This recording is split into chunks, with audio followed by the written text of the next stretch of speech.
Il y a des gens qui détruisent systématiquement toutes leurs chances d'être heureux en amour. Et le pire, c'est qu'ils ne s'en rendent même pas compte. Vous connaissez sûrement quelqu'un comme ça.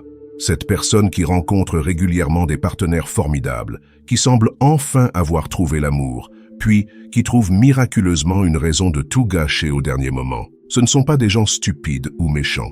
Au contraire, ils sont souvent intelligents, charmants et ont tout pour être heureux. Mais ils portent en eux un poison invisible qui tue leurs relations avant même qu'elles aient une chance de s'épanouir. Ce poison, ce sont les mensonges qu'ils se racontent à eux-mêmes. Ces mensonges sont si bien construits, si convaincants, qu'ils y croient dur comme fer. Ils les utilisent pour justifier chaque fuite, chaque sabotage, chaque rupture. Et pendant ce temps, ils restent seuls, convaincus que le problème vient toujours des autres. Si vous voulez comprendre pourquoi certaines personnes sabotent constamment leurs relations, vous devez connaître ces mensonges, parce qu'une fois que vous les aurez identifiés, vous ne pourrez plus jamais les entendre de la même façon. Combien de fois avez-vous vu quelqu'un détruire délibérément la meilleure relation de sa vie? Cette scène vous est probablement familière. Votre ami, votre collègue ou quelqu'un de votre famille rencontre la personne parfaite. Ils sont radieux, ils parlent de projets d'avenir, tout semble aller pour le mieux. Puis, du jour au lendemain, tout bascule. Soudainement, cette personne parfaite devient envahissante, ennuyeuse ou pas assez ambitieuse.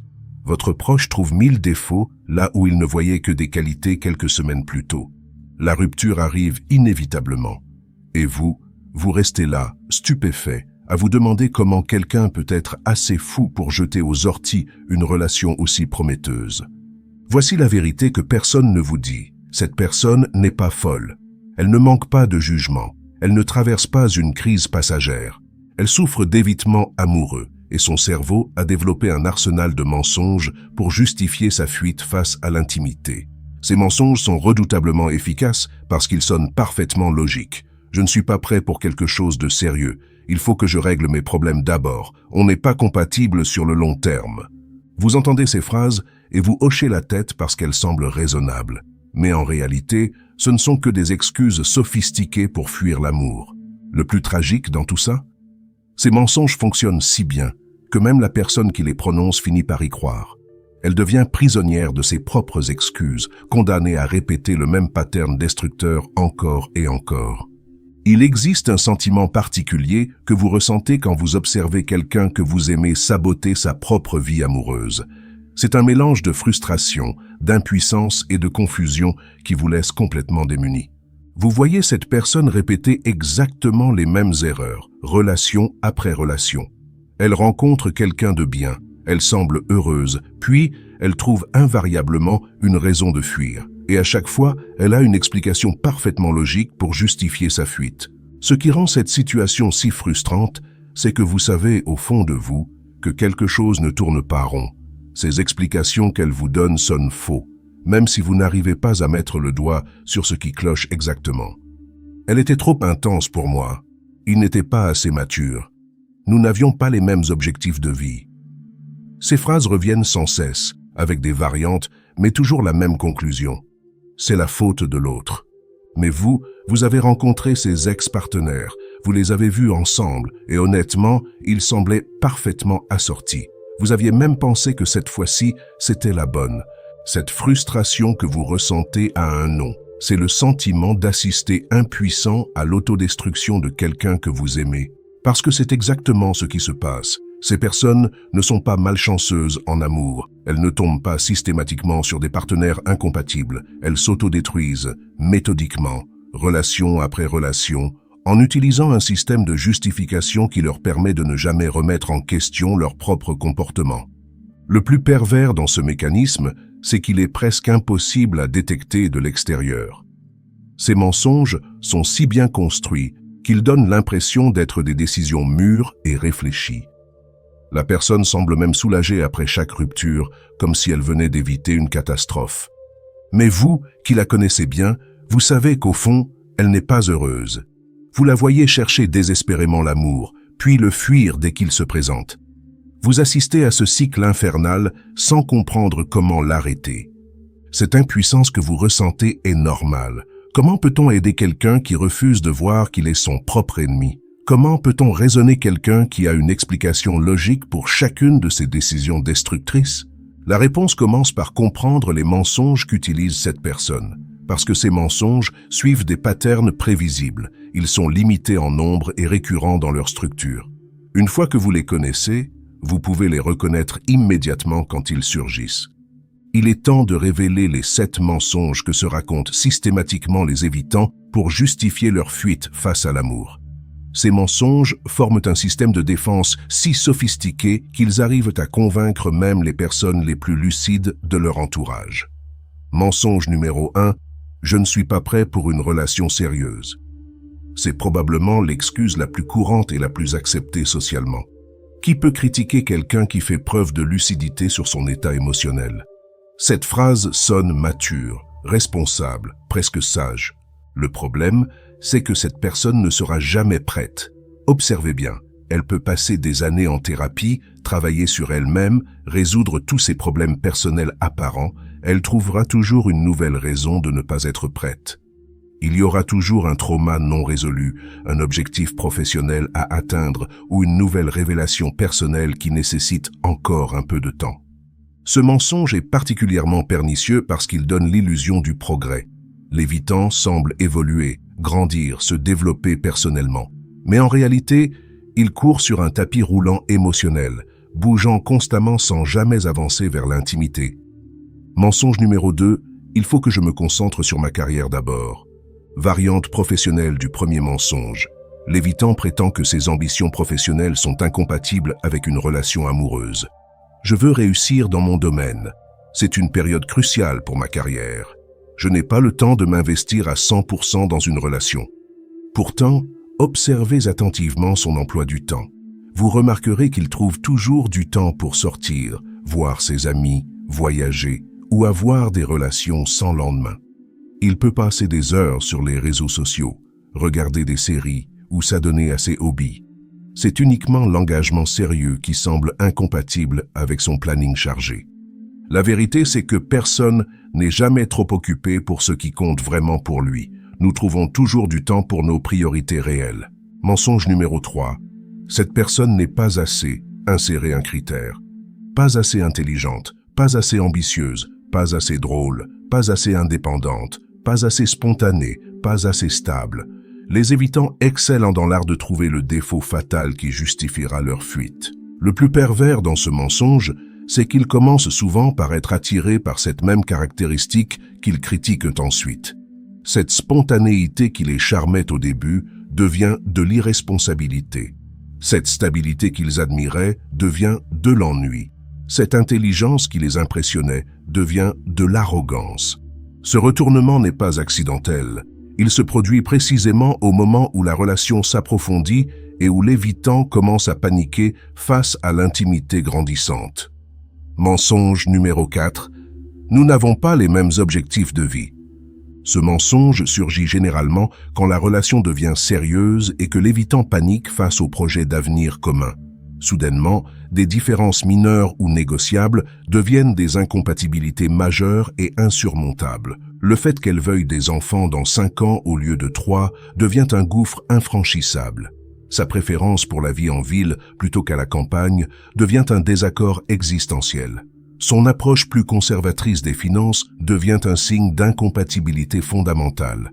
L'ironie, c'est que la plupart des couples heureux naviguent ce genre de différences par la communication et le compromis.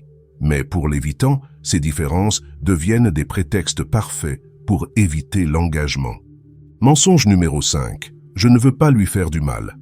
Voici peut-être le mensonge le plus manipulateur de tous. L'évitant se présente comme noble et altruiste. Il prétend rompre pour protéger l'autre personne de ses propres problèmes. Elle mérite mieux que moi.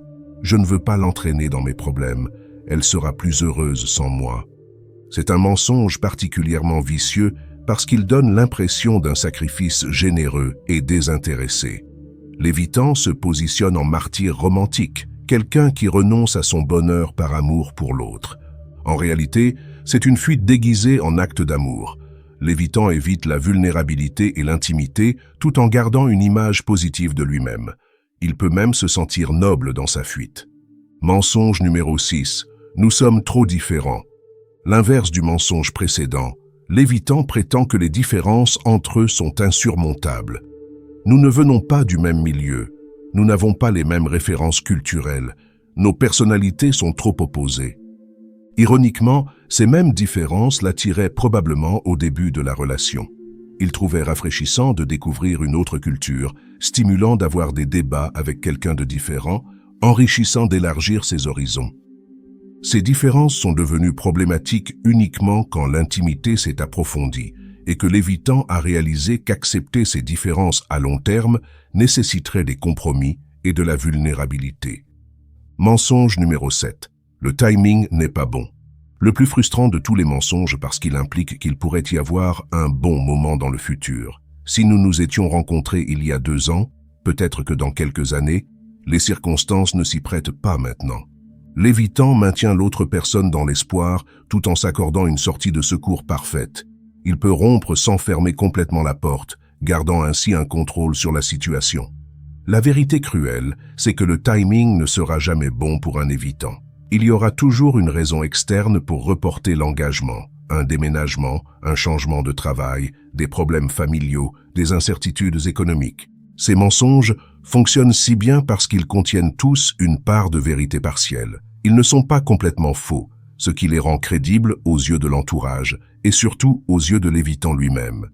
Mais ils détournent tous l'attention du vrai problème, l'incapacité de l'évitant à tolérer l'intimité émotionnelle. Chaque mensonge évite soigneusement de mentionner la peur, la vulnérabilité ou l'engagement émotionnel. À la place, il pointe vers des facteurs externes, des incompatibilités objectives ou des circonstances malheureuses. C'est ce qui rend ces mensonges si dangereux. Ils permettent à l'évitant de fuir l'amour tout en gardant une image positive de lui-même et en évitant de faire face à ses véritables peurs. Ces mensonges ont un pouvoir destructeur que peu de gens comprennent vraiment. Ils ne détruisent pas seulement les relations, ils détruisent l'évitant lui-même. Voici la vérité brutale. Chaque fois qu'un évitant utilise l'un de ces mensonges, il se condamne à la solitude. Mais le pire, c'est qu'il se convainc que c'était la bonne décision. Imaginez vivre dans une prison dont vous êtes le gardien et être convaincu que c'est pour votre propre sécurité. Ces mensonges créent un cycle infernal. L'évitant fuit une relation prometteuse en utilisant une excuse parfaitement logique. Cette fuite renforce sa croyance que les relations sont compliquées et dangereuses. Cette croyance renforcée le pousse à fuir encore plus facilement la fois suivante. Avec chaque relation sabotée, l'évitant devient plus expert dans ses excuses. Il développe un arsenal de justifications de plus en plus sophistiqué.